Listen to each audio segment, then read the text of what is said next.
The Korean Mafia boss was seconds away from leaving when a black waitress said, "Don't go. Your driver has a gun." What the Korean Mafia boss did next stunned everyone. The espresso machine hissed, drowning out most conversations in the small cafe. But Nia Morrison had learned to listen between the noise. 6 months working at Moonlight Brew in downtown LA's Koreatown had taught her that the quiet conversations were always the most dangerous. And the man sitting alone by the window, the one with the dragon tattoo crawling up his neck and disappearing into his expensive collar, he was the most dangerous of all. Lee Jun-young. She'd learned his name from the whispered Korean conversations that stopped when she approached tables. Learned he owned half the buildings on this street.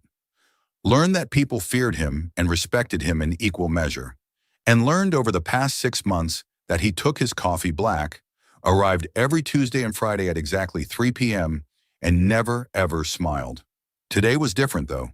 Today was December 31st, New Year's Eve, and the cafe was nearly empty. Just Nia wiping down tables, her co-worker Marcus restocking pastries, and Lee Jun-young by the window, staring at his laptop with an intensity that could shatter glass. His usual 2 bodyguards waited outside, one by the black Mercedes SUV, another by the cafe entrance. Nia was refilling the sugar dispensers when she heard it. The bodyguard by the door, the younger one with the scar across his cheekbone, had stepped just inside to escape the cold. His phone pressed to his ear, speaking in English, which was her first warning that something was wrong. These men always spoke Korean around her, assuming she couldn't understand. But English meant he wanted to be understood by someone specific. "Yeah, I've got the gun," the bodyguard said, voice low but not low enough. "Silencers attached. The moment he gets in the car, it's done. Clean. Quick. They'll think it was the Southside crew. Payment better be in my account before midnight." Nia's blood turned to ice. Her hands froze on the sugar dispenser. She glanced toward the window where Lee Jun-young was closing his laptop, gathering his things, getting ready to leave, getting ready to walk straight into an execution. The bodyguard, she'd heard the others call him Ricky, ended the call and stepped back outside. Through the window, Nia watched him exchange words with the other guard. Casual, normal. Like he wasn't about to commit murder in the next 5 minutes. Her mind raced. Call the police? And say what? That she overheard a conversation that might be about a crime that hadn't happened yet, involving a man who was definitely a criminal himself? By the time they arrived, Lee Jun-young would be dead. Tell Marcus, her 19-year-old co-worker who thought gangsters were cool and would probably just freeze? No. This was on her, and she had maybe 2 minutes before Lee Jun-young walked out that door. Nia grabbed the coffee pot and moved toward his table, heart hammering so hard she could hear it in her ears. Lee Jun-young looked up as she approached, dark eyes assessing her with the same intense focus he gave everything. Up close, she could see the details of his tattoo, intricate scales, fierce eyes, smoke curling around the dragon's body. Could see the faint scar along his jawline. Could see that he was younger than she'd thought, maybe 28, with the kind of face that would be beautiful if it wasn't so hard. "More coffee?" she asked, keeping her voice steady. "I'm leaving," he said. His English was perfect, barely accented, his voice deeper than she'd expected. "But thank you." He stood and Nia's window of opportunity was closing. She did the only thing she could think of. She stepped closer, invading his personal space in a way that made his eyes narrow. Then she leaned in like she was reaching for his empty cup and whispered fast and urgent, "Don't go. Your driver has a gun. He's going to kill you the moment you get in that car." Lee Jun-young went absolutely still. Not the stillness of surprise, but the stillness of a predator that's just scented danger. His eyes locked onto hers, searching, calculating. She watched him process her words, decide if she was crazy or credible, weigh the risk of believing her against the risk of ignoring her. "Say that again," he said quietly, slowly. The bodyguard with the scar, Ricky, I heard him on the phone. He said he has a gun with a silencer. Said he's going to kill you when you get in the car. They want it to look like the Southside crew did it. He's getting paid tonight. The words tumbled out in a rushed whisper. "Why are you telling me this?" His eyes bored into hers. "You know what I am. What I do. Some people would throw a party if I died." "Because murder is murder," Nia said. And I'm not going to watch someone die if I can prevent it. Even if that someone is, she stopped herself. A gangster? He almost smiled. Almost. You can say it. I know what I am. He pulled out his phone, never breaking eye contact with her. What's your name? Naya. Naya Morrison. Naya. He said it carefully like he was tasting the syllables. Then he texted something rapid fire in what she assumed was Korean, hit send, and pocketed his phone. Thank you for the warning. Now I need you to do exactly what I say. Go to the back. Stay there. Don't come out no matter what you hear. What are you going to? Go. Now. The command in his voice was absolute, but Nia had never been good at following orders she didn't agree with. Instead, she moved behind the counter where Marcus was scrolling through his phone, oblivious. Marcus, go to the back. Lock the door. What? Why? Just do it. Now. And call 911 in exactly 5 minutes. Not before. Exactly 5 minutes. Something in her tone must have gotten through because Marcus grabbed his phone and disappeared into the back. Naya stayed behind the counter, low, watching. Lee Jun-young walked to the door with the casual confidence of a man who owned the world. He stepped outside and Naya's heart stopped. Through the window, she saw him approach the Mercedes. Saw Ricky open the back door with a smile. Saw Lee Jun-young pause, then turn slightly, saying something to Ricky she couldn't hear. Then everything happened at once. Lee Jun-young moved with a speed that didn't seem human. His hand shot out, grabbing Ricky's wrist, the hand reaching inside his jacket, and twisted, hard. Nia heard the crack of breaking bone even through the glass. The gun, yes, there it was, a black pistol with a silencer, clattered to the sidewalk. The other bodyguard moved to intervene, but 3 black cars screeched to a stop around them, disgorging men in dark suits. Lee Jun-young's reinforcements. They had Ricky on the ground in seconds, the other bodyguard backing up with his hands raised, shouting in Korean that he didn't know, he wasn't part of it. Lee Jun-young stood in the center of the chaos like the eye of a storm. He picked up the gun, checked the chamber with practiced ease, then looked directly at the cafe, directly at Nia, even though she was crouched behind the counter. Even though there was no way he should have been able to see her, he knew she'd stayed. And something in his expression, anger mixed with what might have been respect, sent heat flooding through her, despite the January cold seeping through the windows. His men dragged Ricky toward one of the cars. Ricky was shouting now, begging, saying names Nia didn't recognize.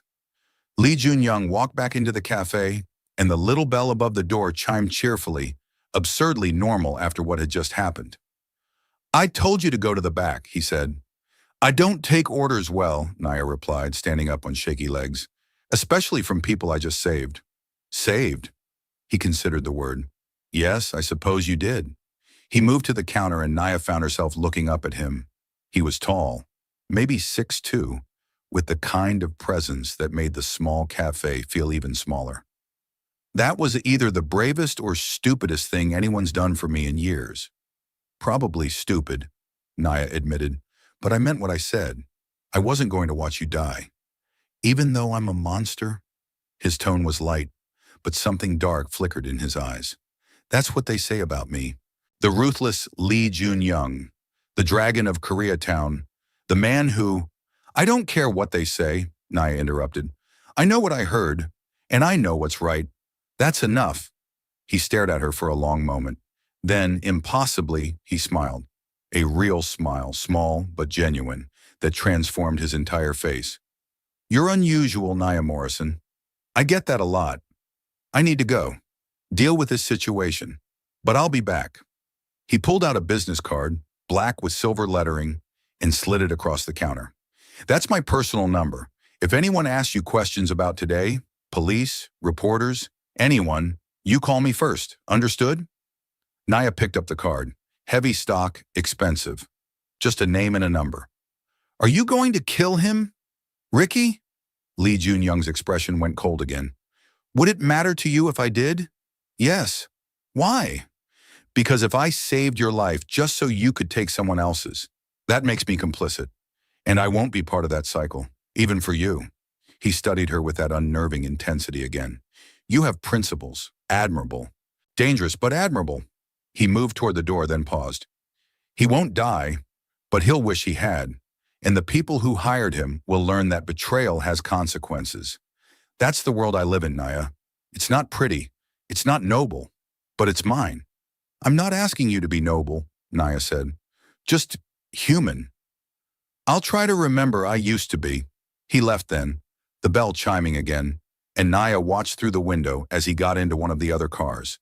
The convoy pulled away, taking Ricky and the evidence of attempted murder with them. She looked down at the business card in her hand and wondered what the hell she'd just gotten herself into. Marcus emerged from the back 5 minutes later, eyes wide. Okay, what the actual fuck just happened? I saw guys with guns through the security camera feed. Should I still call 911? No, Naya said, tucking the business card into her apron pocket. It's handled. Handled? Naya, that was Lee Jun-young. Everyone knows I know what he is. She started wiping down the counter, needing something to do with her hands. And right now he's someone whose life I saved. That's all. But it wasn't all. Over the next week, Naya couldn't stop thinking about the man with the dragon tattoo, about the way he'd moved, fast and lethal despite the expensive suit, about his smile, rare and precious, about the darkness in his eyes when he talked about consequences. She researched him on her phone during slow shifts, found articles about his family's import-export business that everyone knew was a front, found photos from charity galas where he stood in tuxedos next to politicians and businessmen, found whispered forum posts about territorial disputes and accidents that befell his enemies. Lee Jun-young was dangerous, connected, powerful. Everything Naya's practical, safety-conscious brain told her to stay away from. And yet she caught herself watching the door every Tuesday and Friday at 3 p.m., wondering if he'd come back. He didn't. Not for a week. Then 2. Naya told herself it was better this way. That she'd done her good deed, and now she could go back to her normal life. Serving coffee, taking online business classes at night, saving money to open her own cafe someday. Normal. Safe. Boring. Then 3 weeks after New Year's Eve, on a Tuesday at exactly 3 p.m., the door chimed. Nya looked up from the espresso machine and her breath caught. Lee Jun-young stood in the doorway, but he wasn't alone. 2 new bodyguards flanked him, older, harder looking than the previous ones, and his neck tattoo was partially covered by a black turtleneck, making him look less like a gangster and more like a dangerously attractive businessman. He walked straight to the counter, ignoring his usual table by the window. Naya Morrison. Mr. Lee. She kept her voice professional, even though her heart was racing. Your usual? My usual. He pulled out his wallet. And whatever you'd like. You're taking a break. We need to talk. I'm working. I bought the cafe. He said it casually, like he was discussing the weather. 2 weeks ago, which makes me your boss. So I'm telling you to take a break. Nya blinked. You bought the cafe? The building, actually. The cafe came with it, along with the dry cleaner next door and the apartment building across the street. Real estate investment. His expression was unreadable. Now, are you going to make our coffee or should I? This is insane, Naya muttered, but she started making 2 Americanos. You can't just buy a building because a woman who works there saved my life? I can do whatever I want, Naya. That's the privilege of money and power. Now come sit. She brought the coffee to a corner table, hyper-aware of his bodyguards stationed by the door and window, of Marcus pretending not to stare from behind the pastry case, of Lee Jun-young's eyes tracking her every movement. Why did you really buy this place, she asked, sliding into the seat across from him. Several reasons. He took a sip of coffee, nodded approval. 1, it's a good investment. This area is gentrifying. Property values are rising. 2, I needed to ensure your safety. The people who hired Ricky to kill me know you warned me. That makes you a loose end. Fear spiked through Naya. Are you saying I'm in danger? You were. Past tense. I made it very clear that anyone who touches you answers to me, and I made sure the people who hired Ricky understood that starting a war with me over 1 failed hit would cost them more than they could afford to pay. He leaned back, casual, confident. You're safe now. Under my protection. I didn't ask for your protection. No, you asked nothing of me, which is exactly why I'm giving it. Something softened in his expression. You saved my life expecting nothing in return. No reward, no favor. Just because it was the right thing to do. Do you know how rare that is in my world? I'm not part of your world. You are now. He pulled out a folder, slid it across the table. I need someone I can trust to manage this property. Someone who understands customer service, business operations, community relations. Someone who won't skim money or make deals behind my back. Nya opened the folder. Inside was a contract offering her the position of property manager for the building, with a salary that was triple what she made now. This is fair compensation for the skills you have. And Naya? He waited until she looked up. This isn't charity. I'm a businessman. I don't make bad investments. You're smart, hardworking, and you have integrity. Those qualities are worth more than you know. Or this is you feeling guilty that I'm in danger because of you. Can it be both? A slight smile. Take the job, or don't. But know that my protection remains either way. You're under my umbrella now, whether you like it or not. Might as well get paid for it. Naya looked at the contract, at the number that would change her life, let her pay off her student loans, maybe even save enough to open her own place someday. Looked at Lee Jun-young, this dangerous, complicated man who'd bought a building to keep her safe. I need time to think about it. Fair. You have until Friday. He stood, and Naya automatically stood too. One more thing. New Year's Eve, the night you saved me. You had plans? I worked until close, then went home and watched the ball drop alone. Why? Because I never properly thanked you, and I owe you a celebration. Dinner, tomorrow night. My treat. Are you asking me on a date? I'm asking you to have dinner with someone whose life you saved. Whatever you want to call it is up to you. He pulled out another card, this one with an address. 8 p.m. Car will pick you up. Dress nice. He left before she could refuse, and Naya sat there holding a job offer and a dinner invitation, wondering how saving one man's life had turned her entire world upside down. Girl, you cannot be serious. Naya's best friend Keisha stared at her over FaceTime that night, eyes wide with disbelief. Lee Jun-young, the one they call the dragon, asked you to dinner? It's not a date, Nia insisted, even though she'd already raided her closet trying to find something appropriate to wear. It's a thank you, professional courtesy. Professional courtesy, my ass. Yeah, this man bought an entire building because you work there. That's not professional, that's obsessed. He said it was a good investment. And you believed him? Keisha laughed. Honey, I love you, but you're being dense. This man is interested, and not just interested, he's pursuing you with the full force of his considerable resources. Which is terrifying, by the way. He's a criminal, Keisha. Like actual criminal. The things I read online are probably half true and half bullshit. But yeah, he's dangerous. Which brings me to my question. Are you actually considering this? The job? The dinner? Whatever this is. Nia was silent for a long moment. I think I already decided. I just don't want to admit it. Which way? I'm going to dinner tomorrow. The words felt like jumping off a cliff. And I think I'm going to take the job. Because Keisha, when I talked to him today, I felt seen. Like he was actually looking at me, not just the black waitress serving his coffee. He listened. He saw my potential. And yes, he's dangerous, and this is probably the worst decision I've ever made, but you're going to do it anyway. Yeah, I am, Keisha sighed. Okay, then promise me something. You keep your eyes open. You stay smart. And the second this man shows you who he really is, you believe him and you run. Deal? Deal. The next night at exactly 8 p.m., a black Mercedes pulled up outside Nia's apartment building. Not an SUV this time, but a sleek sedan with a driver in a suit who opened the back door for her with a respectful nod. Nia had settled on a deep burgundy dress that was elegant without being too sexy, paired with her good heels and her mother's gold necklace. She felt like she was going to prom and a job interview simultaneously, nervous and excited and slightly nauseous. The car drove through downtown LA, then up into the hills.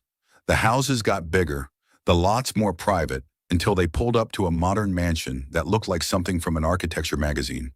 All glass and clean lines and strategic lighting that made it glow against the night sky. Lee Jun-young waited at the entrance, and Nia's breath caught. He'd traded his usual dark suits for black slacks and a crisp white shirt, sleeves rolled to reveal forearms marked with more tattoos. Korean characters she couldn't read, geometric patterns, more scales from the dragon that wound around his body like armor. Nia. He smiled, and again she was struck by how different he looked when he wasn't being the dragon of Koreatown. Younger, more human. You look beautiful. You clean up pretty well yourself. She accepted his offered arm, let him guide her inside. The interior was as stunning as the exterior, minimalist but warm, expensive but not ostentatious. Art on the walls, most of it Korean artists, she recognized from her research. This is your home? One of them. I have an apartment downtown, a house in San Diego, but this is where I come when I need to think, to remember who I am beyond the business. He led her through to a terrace where a table was set for two, candles flickering in the slight breeze, the city sprawling below them like a carpet of lights. This is... Nia didn't have words. It was the most romantic thing anyone had ever done for her, and they weren't even officially dating. It's incredible. I'm glad you like it. Please, sit. He held her chair, poured wine with the same precision he did everything, then settled across from her.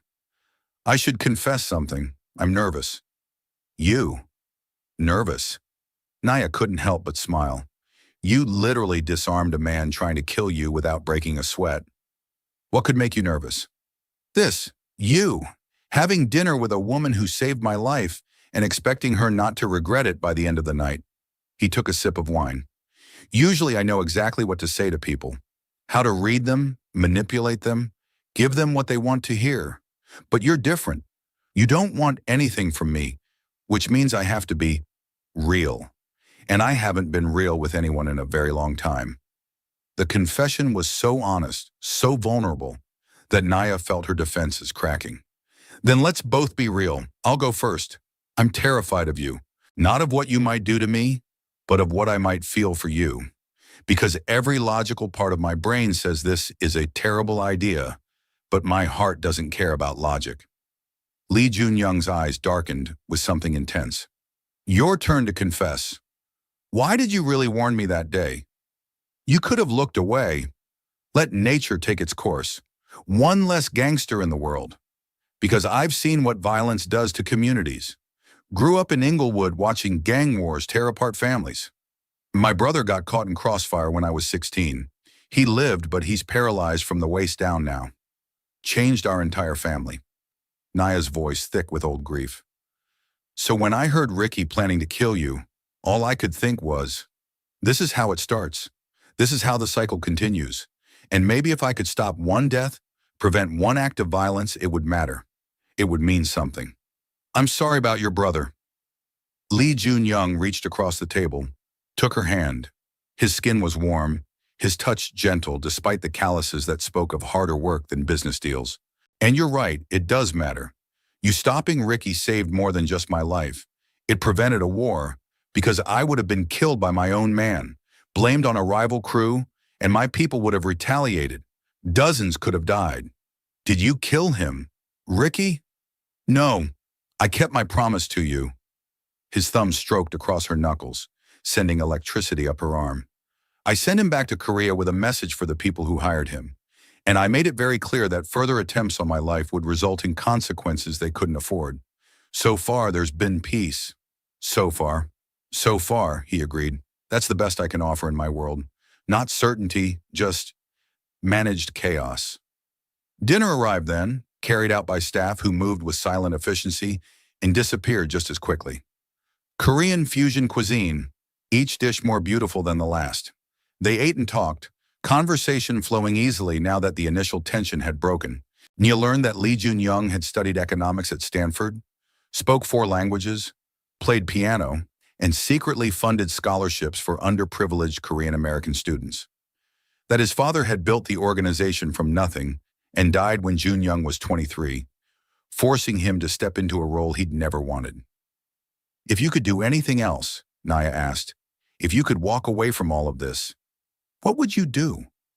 He considered the question seriously. Teach, maybe. Economics or business ethics? He smiled at her expression. Yes, I see the irony. The gangster who wants to teach ethics. But Nia, ethics in my world are complicated. It's not about good versus evil. It's about loyalty versus betrayal, honor versus expediency, survival versus morality. That sounds exhausting. It is, which is why sitting here with you, having a normal conversation about dreams and possibilities, feels like the first real breath I've taken in years. After dinner, he showed her the rest of the house, his library filled with first editions and Korean literature in translation, his music room with a baby grand piano that he played for her, a haunting melody she didn't recognize but felt in her bones, his art studio where half-finished paintings revealed an unexpected talent. You painted these? Naya moved closer to a canvas depicting a dragon mid-flight, all rage and beauty and barely contained violence. Therapy, my sister used to call it. Said I needed an outlet that wasn't violence or business. She was the only one who ever saw these. He stood beside her, close enough that she could feel his heat. Until now. Why me? Why show me all of this? Because when you warned me about Ricky, you saw past what I am to who I might be. And that's been rare in my life. Most people see the dragon tattoo and the reputation and they never look deeper. But you did. So I want you to see all of it. The good and the bad. The man and the monster. Naya turned to face him, and suddenly they were inches apart, his dark eyes searching hers. What if I can't separate them? What if the man and the monster are the same thing? Then you walk away. I won't stop you. Won't hold the job over your head or use my power to keep you here. Because Naya, as much as I want you to choose me freely, not out of fear or obligation, but because you see who I really am and decide I'm worth the risk. That's a big ask, especially for someone you just met. I know, which is why I'm not asking for an answer tonight, just asking you to keep getting to know me. Take the job, let me earn your trust, and maybe eventually earn more than that. He drove her home himself, the bodyguards following in a separate car. They didn't talk much during the drive, but the silence was comfortable. When they pulled up outside her apartment, Lee Jun-young walked her to her door. Thank you for tonight, Naya said, for being honest, for showing me who you are. Thank you for saving my life and for giving me a reason to want to live it differently. He hesitated, then leaned in slowly, giving her time to pull away. When she didn't, he pressed a soft kiss to her cheek. Good night, Naya Morrison. Good night, Lee Jun-young. She watched him drive away, touched her cheek where his lips had been, and knew with absolute certainty that she was already falling. The question was whether he'd catch her or let her crash. Naya accepted the job, started the following Monday, and it was like stepping into a different world. Lee Jun-young, he insisted she call him Jun-young when they were alone, though she struggled with the informality, had already hired a small staff, an accountant, a maintenance supervisor, a lease manager.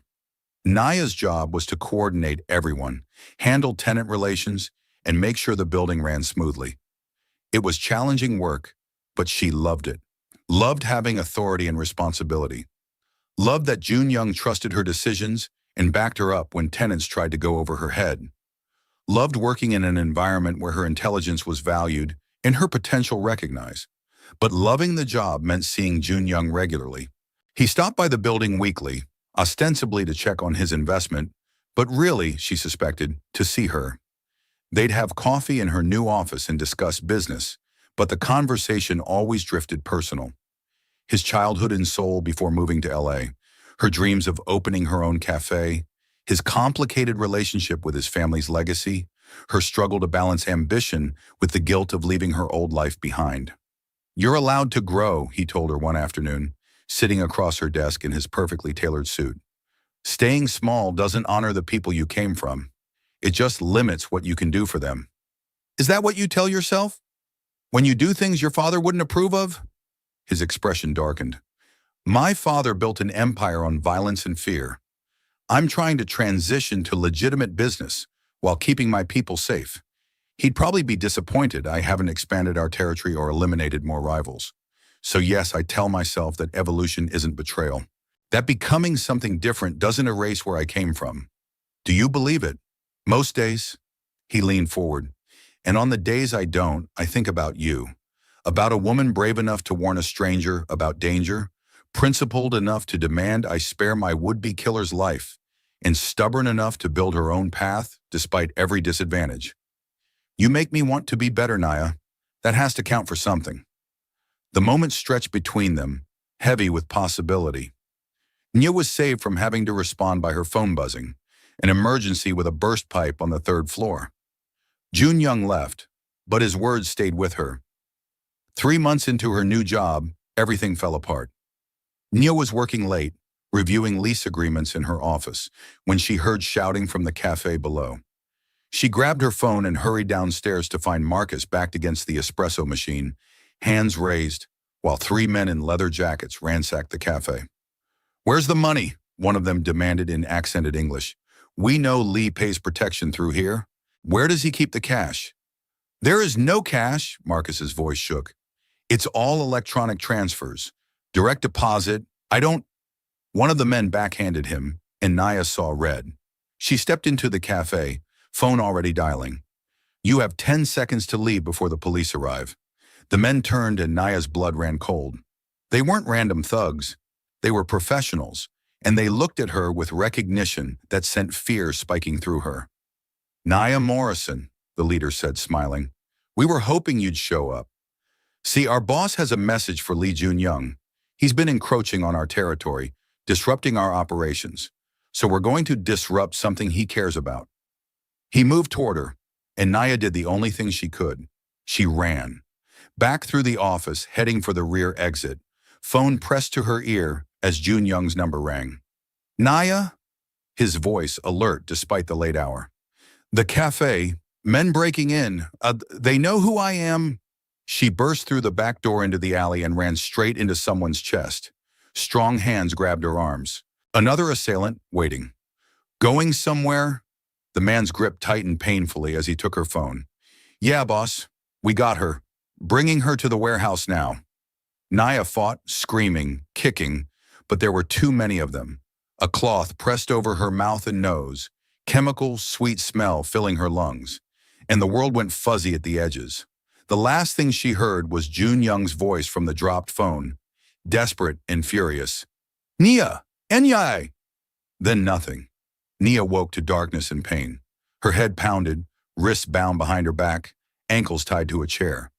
She was in what looked like an empty warehouse. Concrete floors and metal rafters, the smell of oil and rust thick in the air. "She's awake," someone said. Footsteps approached, and a man crouched in front of her. Mid-40s, expensive suit, cold eyes. "Miss Morrison, sorry about the dramatic extraction, but Lee Jun-young doesn't respond well to phone calls. He does respond to threats against people he cares about." "I don't know what you want," Nia said, proud that her voice stayed steady despite her fear. "I want Lee to understand that his expansion into Westside operations ends now, that he backs off, pays reparations, and acknowledges our territory, and you're going to help me convince him." "By kidnapping me? That's going to make him back down?" Naya almost laughed. "You don't know him at all." "Oh, I know him. Knew his father. The difference is, his father wouldn't have cared if I took one woman. Business was business. But Jun-young, he's weak, sentimental. He'll negotiate to get you back. Or he'll burn your entire organization to the ground." Naya met the man's eyes. "You really didn't think this through, did you?" The slap came hard enough to snap her head sideways, blood flooding her mouth from a split lip. "Brave words for someone tied to a chair. Let's see how brave you are in a few hours." He walked away, leaving Naya alone in the darkness, with her fear and her pain, and the absolute certainty that Jun-young was coming. The only question was whether he'd arrive before these men decided she was more useful dead than alive. Lee Jun-young stood in the ruins of the cafe, phone pressed to his ear, every muscle in his body coiled with barely controlled rage. Around him, his men waited for orders, knowing better than to speak. "I want every resource we have on this," he said, voice deadly calm. "Every contact, every informant, every camera in a 3-block radius. Find out who took her and where they went. You have 30 minutes. His second in command, a woman named Park Ji-hai, stepped forward. Boss, this has to be West Side Crew. Choi Dae-jung's people. They've been pushing back against our expansion. Then we hit every location they have until someone talks. Jun Young's hand clenched around his phone, the screen cracking under the pressure. And Hi, I want Dae-jung alive. What I'm going to do to him needs an audience. Boss, if we go to war over one woman, she's not one woman. She's mine. The words came out in a growl that made even Ji-hai step back. She saved my life when she had no reason to, protected me when it put her in danger, and now she's suffering because people see her as leverage against me. So yes, we're going to war, and anyone who thinks I won't burn this entire city down to get her back can test that theory and find out exactly how wrong they are. His phone buzzed with a text from an unknown number. A photo of Naya, bound to a chair, blood on her lip, but her eyes fierce and defiant. Below it, "We'll talk soon about terms." Jun Young forwarded the photo to his tech team. "Trace this, now." Then he called the number, and after 3 rings, Choi Dae-jung's smug voice answered. "Lee Jun Young, good to finally talk business. Where is she?" Every word precise, controlled, the tone of a man barely holding back violence. "Safe, for now. But that can change quickly if you don't agree to my terms. You pull out of West Side operations. You pay us $20 million for damages, and you publicly acknowledge our territory. Let me make a counteroffer." Jun Young's voice dropped to something cold and terrible. "You release Nia Morrison unharmed within the next hour. You turn yourself in to my people, and I kill you quickly instead of slowly. Those are your options." Dae-jung laughed. "You're not in a position to make demands. I'm in exactly the position to make demands. Because Dae-jung, you made one critical mistake. You took someone I love, and there's no amount of money, no territory, no peace treaty worth more to me than getting her back. So I'm going to find her, and I will find her, and when I do, I'm going to make you wish you'd never heard her name.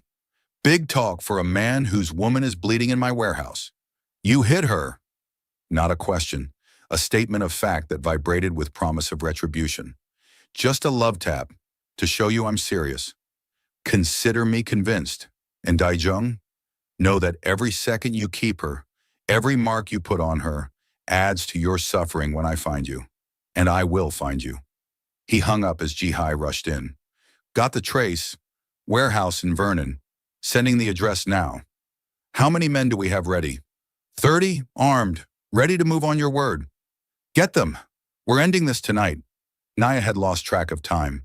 Could have been an hour, could have been 5. Her wrists were raw from fighting against the zip ties, her mouth dry, her lips still bleeding. The warehouse was quiet except for the 2 guards by the door, speaking in low Korean. Then the lights went out. The guards tensed, pulling weapons, shouting to each other. Nya heard running footsteps outside, gunfire. The sharp crack that sounded different from movies, more real, more final. Someone screamed. Glass shattered. More gunfire, closer now.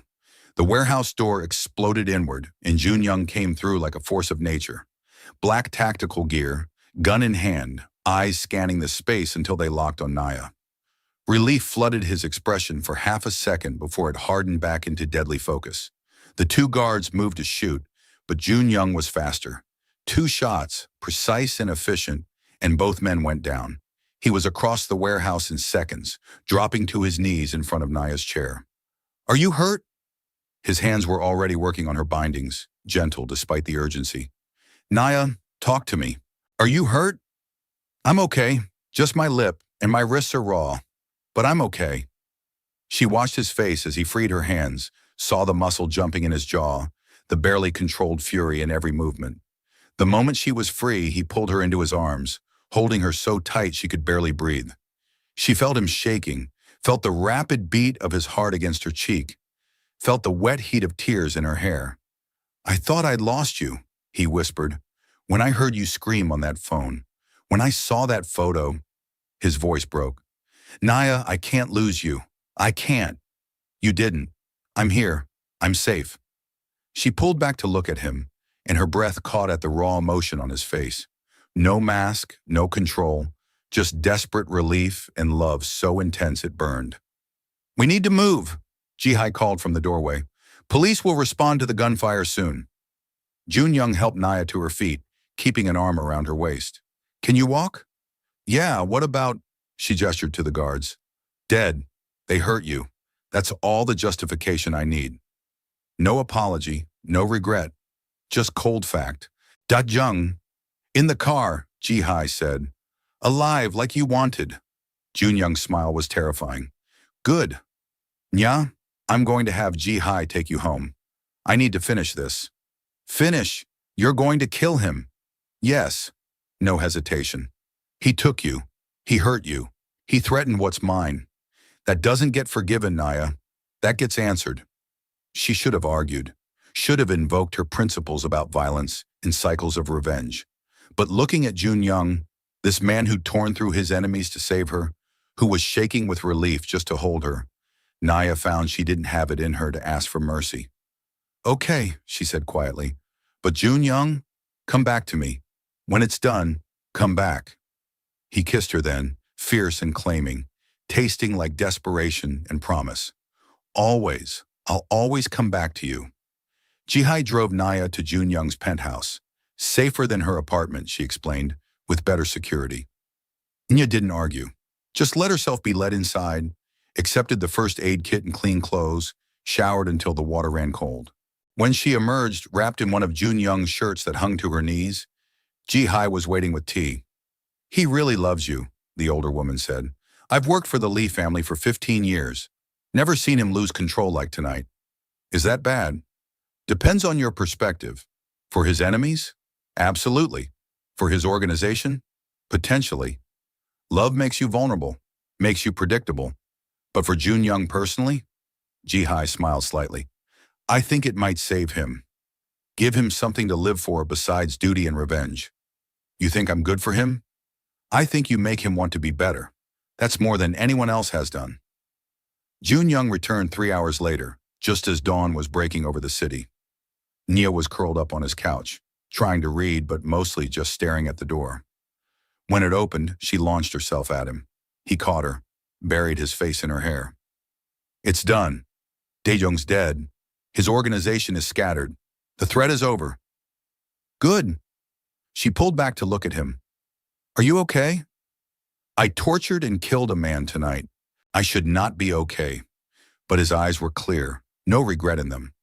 But I am, because you're safe. Because the people who hurt you paid the price. Because in my world, that's justice. That's the world you live in. Naya touched his face. This beautiful, dangerous man who'd killed for her. But you don't have to live in it alone anymore. If you'll have me. Nya, I bought a building because you worked there. I started a war because someone took you. I would burn this entire city if it meant keeping you safe. The question isn't if I'll have you. It's if you'll have me, knowing exactly what that means. It means loving someone complicated, someone with blood on his hands and darkness in his past. Someone who's trying to be better but might never be good. She smiled. I can live with that. Can you live with loving someone who'll challenge you, who won't be kept in a gilded cage, who insists you keep trying to be better even when it's hard? I can live with that. He kissed her softly, carefully, like she was precious. I can live with anything as long as you're in my life. They stood there as the sun rose, two people from different worlds who'd found something worth fighting for in each other. It wasn't a fairy tale. It was complicated and dangerous, and definitely not what either of them had planned, but it was theirs. 6 months later, Naya stood in the property management office, now expanded to cover 5 buildings, and reviewed the quarterly reports. Business was thriving, tenants were happy, and she was good at this, building something meaningful with the opportunity Jun-young had given her. Working late again? Jun-young appeared in her doorway, jacket off, tie loosened, looking tired but content. Says the man who just came from a 12-hour negotiation. She stood, moving into his arms automatically. How'd it go? Successfully. We finalized the sale of our last illegal operation. As of midnight tonight, the Lee organization is entirely legitimate. Import-export, real estate, investment portfolios, all legal, all clean. Nia pulled back to look at him. You did it. You actually did it. We did it. You gave me a reason to want something different, to believe I could be more than my father's legacy. He pulled a small box from his pocket, and Nia's heart stopped. Jun Young, Nia Morrison, you saved my life in a cafe 6 months ago. Then you saved it again by showing me what it could be. Something worth living for, not just surviving through. I love you. I want to build a life with you. A real life. Legal and safe and full of the future we both deserve. He opened the box, revealing a ring. Simple, elegant, perfect. Will you marry me? Yes. No hesitation. Absolutely yes. He slid the ring on her finger, kissed her like he'd never let her go, and Nia thought about how saving one life had transformed two. How warning a stranger about danger had led her to love. How sometimes the most dangerous decisions were also the most right. I have one condition, she said against his lips. Anything. The cafe, I want to buy it from you. Run it myself. Build something that's entirely mine. His smile was proud and loving, and without a trace of the dragon everyone feared. It's already yours. I transferred ownership this morning. Early wedding present. You're impossible. I'm in love. There's a difference. He kissed her again. Besides, I can't have my wife working for me. Conflict of interest. Your wife, Nia tested the words. I like how that sounds. So do I, though I should warn you, my family's going to have opinions, and the Korean community, and probably everyone who has thoughts about interracial relationships and reform criminals and... I don't care. Nia was fierce. Let them talk. We know who we are, what we built. That's enough. You're extraordinary, you know that? I'm just a waitress who refused to watch someone die. No, you're the woman who saw past the dragon to the man underneath, who demanded I be better and then loved me through the process of becoming it. You're my salvation, Nia, my redemption, my everything. They stood in her office, their building, their life, and kissed while the city moved around them. Two people who'd found love in the most unlikely place, built from a moment of courage and a whispered warning. Later, much later, Nia would tell people that she'd saved Lee Jun-young's life that day in the cafe. But the truth was more complicated. Yes, she'd warned him about the gun, but he'd saved her too, from a life of settling, from dreams deferred, from never knowing what she was capable of becoming. They'd saved each other. And that, Nia thought as Jun-young led her out into the night, his hand warm in hers, his future intertwined with her own, was the best kind of love story. Not perfect, not easy, but real and hard-won, and absolutely worth every risk. Epilogue. 1 year later. The cafe's grand reopening drew a crowd. Nia had renovated completely, updated equipment, expanded seating, new menu featuring Korean-American fusion. But she'd kept the name, Moonlight Brew, where it all began. Jun-young stood at the back, watching his wife move through the space she'd made her own, greeting customers and directing staff with confidence and grace. His ring matched hers now, simple bands that marked them as each other's. She's good at this, Ji-hai said, appearing at his elbow. Better than good. She has a gift for making people feel welcome. She does. Pride swelled in Jun-young's chest, and she did it herself. No help from me beyond the initial building purchase, which she bought from you at market value, I noticed. She insisted, said she wouldn't build her dream on my money. He smiled. Stubborn woman. But that's why you love her. One of many reasons. Nia caught his eye across the cafe, smiled that brilliant smile that still took his breath away, and gestured for him to join her. He moved through the crowd, accepting congratulations from people who'd watched their relationship develop, who'd seen the dragon of Koreatown transform into something gentler without losing his strength. When he reached Nia, she pulled him close. Thank you for coming, she said. I know these events aren't your favorite. Anywhere you are is my favorite place. He kissed her temple. I'm proud of you, of everything you've built. We built it, together. Your support, your belief in me, that made this possible. No, you made this possible. I just loved you while you did it. Nia laughed, the sound full of joy and freedom. Well, keep doing that. It's working out pretty well. Later, after the last customer had left and the staff had gone home, they sat together in the empty cafe. the same space where Naya had warned him about the gun, where she'd saved his life and, without knowing it, claimed his heart. "Do you ever regret it?" Jun Young asked. "Choosing me? This life?" "Never." Nya was immediate, certain. "Do you? Leaving the life you knew?" "I didn't leave it. I transformed it into something better. And that's all because of you." He pulled her onto his lap, wrapped his arms around her waist. "You warned me that day. Don't go. Your driver has a gun. But Naya, you saved me from more than just a bullet. You saved me from a life without purpose, without love, without hope for something better." "Pretty dramatic, Mr. Lee." "I'm Korean. Drama is genetic." He kissed her neck, smiling against her skin. "But I mean it.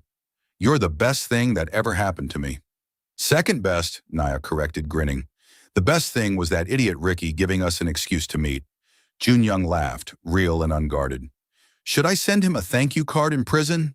Let's not get carried away." She turned in his arms, facing him. "But seriously, Jun Young, I love you. I love the life we're building, and I can't wait to see what comes next. Whatever comes next, we face it together." "Together," she agreed. They kissed in the cafe where their story began. Two people who'd found each other across impossible distances. A waitress and a gangster. A warning and a rescue. A love story that defied logic and expectations. But then again, the best love stories always do. Outside, the city moved on, unaware that in a small cafe in Koreatown, two people had found something rare and precious, had taken violence and fear and transformed it into love and hope, had proven that sometimes the most dangerous thing you can do is also the most right. "Don't go. Your driver has a gun." 5 words that changed everything. 5 words that saved a life and started a love story. 5 words that proved that courage, in whatever form it takes, always matters.